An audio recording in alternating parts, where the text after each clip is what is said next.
ជំរាបសួរលោកគ្រូអ្នកគ្រូនិងបងប្អូនសិស្សសានុសិស្សទាំងអស់គ្នាថ្ងៃនេះខ្ញុំមកសូត្របទព្រហ្មកិច្ចច្បាប់ពាក្យចាស់បន្តទៀតតាមការសន្យារបស់ខ្ញុំនៅថ្ងៃមុនណាក៏ឆ្កងសូមខន្តីភេទោផងដែរ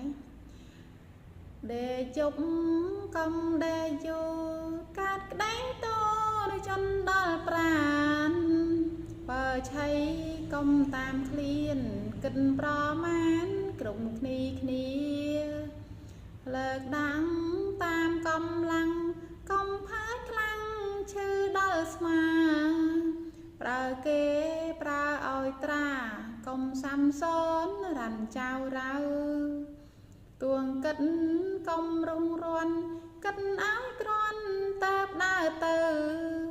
កុំឲ្យមានអាស្រូវកើតដំនាដល់អាត្មាកុំយកឆ្អិនជាឆៅកាញ់ក្នុងក្រៅមានមេត្រាកុំអាងឯងប្រាជ្ញាចោលក្បាំច្បួនលោកប្រេងនាយស្រដីឲ្យស្រួញស្រាញ់កិនសាញ់ក្រាញ់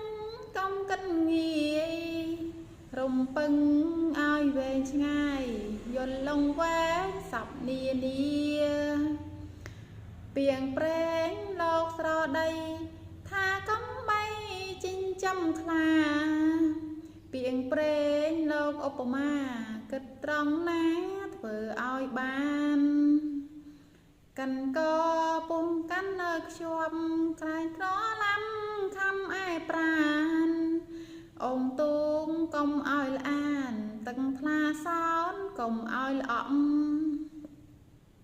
ស្លឹកឈើអិនកំរើងបាក៏ក្រាងត្បិនខ្យល់បង់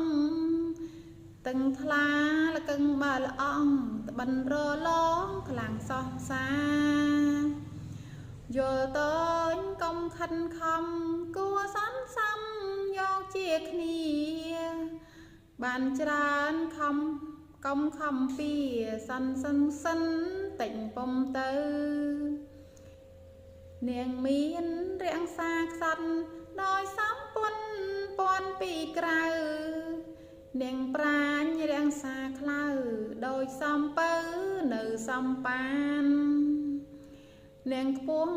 រាំងសាទៀមដោយសងភៀមធម៌បុរាណ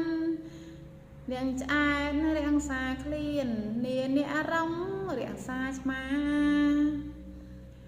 ចំណេចេញកាន់កាប់ដូ